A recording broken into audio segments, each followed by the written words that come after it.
Good morning. Today I am going to teach you subject English grammar of standard 3, lesson 3 and 4.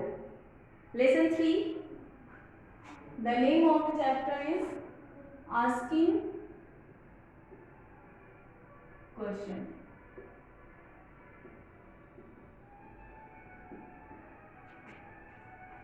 Asking question पढ़ने से पहले इससे पहले आप लोग चैप्टर पढ़े थे sentence. A group. What is the definition of sentence? A group of words that makes a complete sense.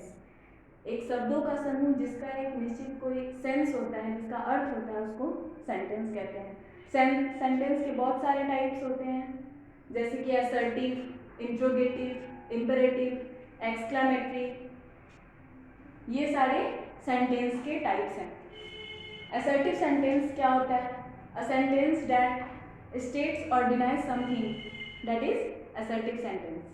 अगर कोई भी सेंटेंस जिसमें हम कुछ कहते हैं या फिर कुछ नहीं, मतलब कुछ भी नहीं कहते हैं, मतलब कि या तो हम लोग कुछ स्टेट करते हैं, जैसे कि this is a ball, this is a pen, I am a girl, she is a girl, that is assertive sentence. या फिर she does not agree with me. तो ये सारे जो सेंटेंस है ये सब क्या है? असर्टिव सेंटेंस है. Interrogative sentence, a sentence that asks a question और is called an interrogative sentence. एक सेंटेंस जिसमें हम लोग कुछ पूछते हैं वो इंट्रोगेटिव सेंटेंस कहलाता है. जैसे what are you doing, where are you going, ये सब क्या है? इंट्रोगेटिव सेंटेंस के सेंटेंस है. Imperative sentence, whenever we express an order, a request or advice is called an imperative sentence. जब हम लोग कोई किसी से कोई भी रिक्वेस्ट करते हैं, ऑर्डर करते हैं, तो ये सारा क्या है? या फिर किसी को हम लोग सलाह देते हैं, तो ये सब इम्पेरेटिव सेंटेंस कहलाते हैं. जैसे कि shut up, please give me a glass of water. Shut up क्या है? एक ऑर्डर है. गो देयर, ये क्या है? एक ऑर्डर है, वहाँ जाओ.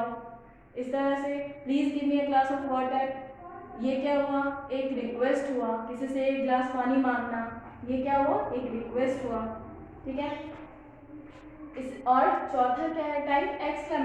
Exclamatory sentence, a sentence that expresses a sudden feeling और ऑफ जॉय और सॉरो, अ विश और a prayer is called N exclamatory sentence. जब हम लोग किसी को कुछ एक्सप्रेस करते हैं, जैसे कुछ खुशी की बात हुई या फिर कुछ दुख की बात हुई, तो ये अगर किसी के सामने हम लोग एक्सप्रेस करते हैं तो वैसे सेंटेंस को हम लोग क्या कहते हैं? Exclamatory sentence. जैसे कि हाउ लकी ही इज, कितना लकी है वो, ये क्या हो गया? एक एक्सक्लेमेटरी सेंटेंस हो गया. ये क्या है? एक खुशी का एक्सक्लेमेशन है. ठीक है. तो ऐसे सेंटेंस को हम लोग क्या करते हैं? क्या कहते हैं? Exclamatory sentence. अब इसी में एक टाइप है इंट्रोगेटिव सेंटेंस. इंट्रोगेटिव सेंटेंस से ही हमारा चैप्टर बनता है आस्किंग क्वेश्चन. आस्किंग क्वेश्चन, जैसे कि हम लोग किसी से भी कोई भी चीज पूछते हैं, whenever we ask something, तो ऐसे सेंटेंस को क्या कहते हैं? Asking question. वी ऑफ्टन, हम लोग कभी कभी हमेशा एक दूसरे से कोई ना कोई क्वेश्चन पूछते रहते हैं, तो ये सब क्या हो गया? Sometimes asking question is quite simple. कभी कभी ये सारे जो क्वेश्चन होते हैं वो बहुत सिंपल होते हैं. जैसे कि कुछ एग्जाम्पल है. सीता इज हैप्पी, सीता खुश है. तो ये कैसा सेंटेंस हो गया? ये एक टेलिंग सेंटेंस हो गया, क्योंकि इस सेंटेंस में क्या है? हम लोग कुछ पूछ रहे हैं. इस सेंटेंस में क्या है? हम लोग कुछ पूछ नहीं रहे हैं, हम लोग कुछ कह रहे हैं. तो ये क्या हुआ? ये हो गया, ये एक सेंटेंस हो गया जो कि एक टेलिंग सेंटेंस का एग्जाम्पल है. अब इसी को, इस सेंटेंस को ही हम लोग आस्किंग क्वेश्चन में कैसे चेंज करते हैं?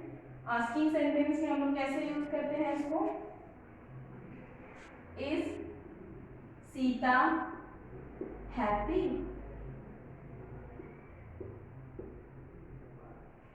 यहाँ पे हम लोग क्या किए? इसी सेंटेंस को हम लोग क्वेश्चन सेंटेंस में बदल दिए। कैसे? क्वेश्चन में कैसे बदले हैं?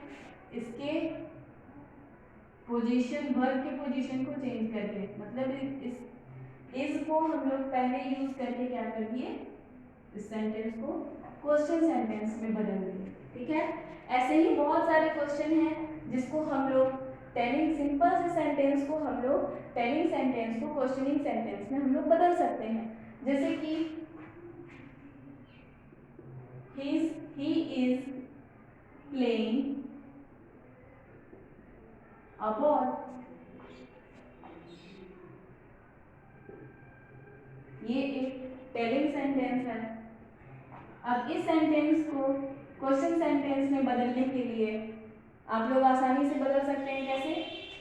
पोजीशन को चेंज करेंगे। Is he playing a ball, तो क्या होगा यहाँ पे, यहाँ क्या किए हम लोग, फिर हम लोग इसके पोजीशन को चेंज कर दिए इसको, तो ये जो था टेलिंग सेंटेंस, इसको हम लोग क्वेश्चन में बदल दिए। ठीक है, तो इस तरह से हम लोग आसान सा सेंटेंस को हम लोग क्या कर सकते हैं, टेलिंग सेंटेंस को क्वेश्चन सेंटेंस में बदल सकते हैं। अब आस्किंग क्वेश्चन में हम लोग कुछ ऐसे भी वर्ड्स के बारे में जानते हैं जो कि अगर किसी भी सेंटेंस में लगा होता है तो हम लोग उसको क्वेश्चन सेंटेंस वाले क्वेश्चन सेंटेंस में ही चेंज कर देते हैं। चाहे वो, जैसे कि कुछ वर्ड्स हो गए जो वर्ड्स हैं WH फैमिली के, WH फैमिली वर्ड्स, आप लोगों के PDF में भी इसका नोट्स मैंने भेजा है जो कि आप लोग देख सकते हैं आसानी से PDF में।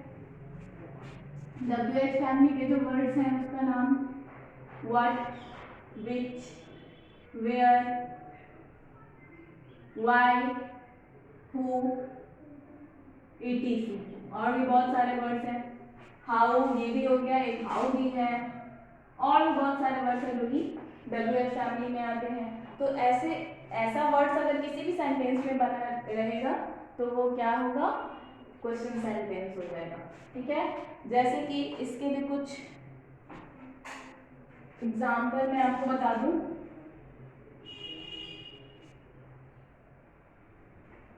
WH फैमिली वर्ड्स वाले सेंटेंस, जैसे कि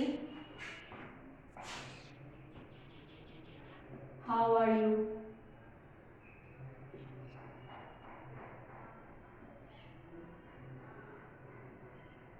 what are you doing, what are you doing। इस तरह यहाँ पे क्या हाउ लगा है, व्हाट लगा है, where are you going, where are you going, in which class do you read. तो देख लो, अब इसमें क्या है कि यहाँ पे व्हाट लगा है, यहाँ वेयर लगा है, यहाँ विच लगा है, यहाँ हाउ लगा है। इस तरह से हम लोग इस सेंटेंस को क्या कहेंगे, क्वेश्चन सेंटेंस। ठीक है, WH फैमिली वाले कुछ सेंटेंस जो कि मैंने एग्जांपल में आप लोगों को बताया है। जैसा कि आप लोग पिछले क्लास में पढ़े थे, a sentence always starts with capital letter and ends with full stop and question mark. तो ये जो आस्किंग क्वेश्चन वाले सेंटेंस है वहां पे हम लोग क्या लगाते हैं, स्टार्ट तो करते हैं हम लोग कैपिटल लेटर से और एंड कैसे करते हैं, क्वेश्चन मार्क से। तो टेलिंग सेंटेंस जो है वो एंड होते हैं फुल स्टॉप से। ठीक है, और जो क्वेश्चन सेंटेंस है वो एंड हम लोग करते हैं क्वेश्चन मार्क से। आई थिंक कि आप लोग समझ रहे होंगे अच्छे से। अब हम लोग आते हैं सेकेंड चैप्टर, मतलब कि नेक्स्ट चैप्टर 4 चैप्टर पे। आस्किंग क्वेश्चन वाले चैप्टर में आई थिंक कि आप लोग को प्रॉब्लम नहीं होना चाहिए। अब हम लोग चैप्टर 4 पे आते हैं जो कि है द कोमा। कोमा का सिंबल क्या है, किसी भी वर्ड के बीच में हम लोग ऐसे, ये जो है ये कोमा का सिंबल है। और इसी कोमा, ये कोमा जब नीचे रहता है किसी भी वर्ड के नीचे, जैसे मैंगो या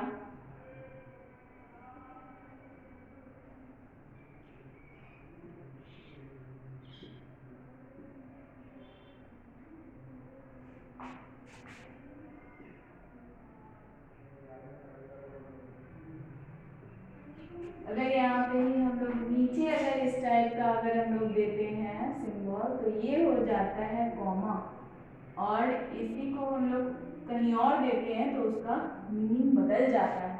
ठीक है, तो हम लोग इसका कुछ एग्जांपल्स को देखते हैं। सबसे पहले हम लोग कोमा का यूज करते कहाँ है। कोमा का यूज हम लोग किसी भी सेंटेंस में दो या दो से ज़्यादा वर्ड अगर सिमिलर वर्ड होते हैं तो वहाँ पे हम लोग कोमा का यूज करते हैं। If in a sentence we have more than two similar words, we separate them by commas. जैसे कि एग्जाम्पल है राम, मोहन, सीता आर फ्रेंड्स।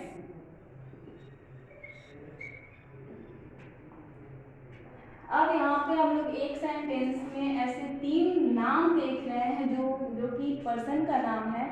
तो ये जो है यहाँ पे हम लोग इसको सेंटेंस में कैसे सेपरेट करते हैं, कैसे लिखते हैं, अलग अलग कैसे करें। यहाँ पे हम लोग क्या कर देते हैं, कॉमा दे देते हैं। और क्योंकि दो के अगर दो ही नाम आए दो के बीच में तो वहाँ पे हम लोग एंड यूज करते हैं। ठीक है, जैसे कि और एक और बातें हैं यहाँ पे, we separate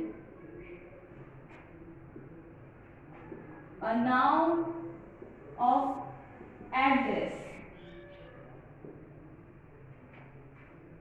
by a comma.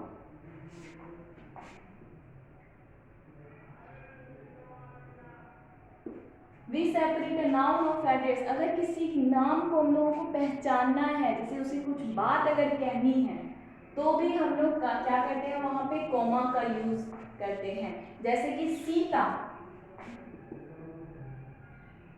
Sita please give me your book. जैसे कि अगर क्लास में ही है हम लोग और किसी से कुछ कहना है, अगर सीता है, कोई क्लास में एक लड़की है जिससे मुझे अपना बुक मांगना है, तो Sita please give me your book. Sita के बाद हम लोग क्या करते हैं, कॉमा लगाते हैं। मतलब कि किसी नाउन को पहचानने के लिए उस नाम बोल करके और थोड़ा देर स्टॉपेज जो होता है तो वहाँ पे हम लोग क्या करते हैं, कॉमा का यूज करते हैं। ऐसे ही बहुत सारे हैं, जैसे कि where did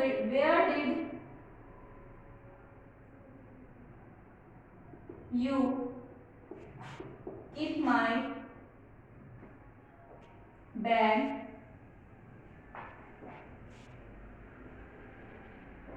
रीता। अब यहाँ पे हमें रीता से कहना है where did you keep my bag, तुमने मेरे बैग को कहाँ रखा, रीता।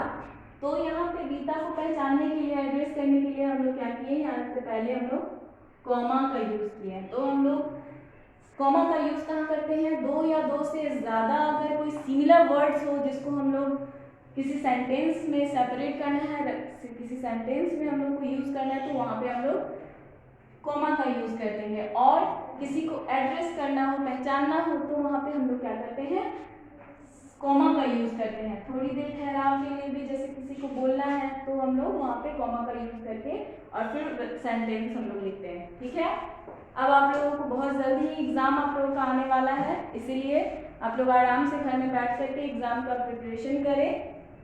ठीक है, और अच्छे से अपना प्रिपरेशन करके एग्जाम का तैयारी अच्छे से करते रहिए घर में। ठीक है, थैंक यू।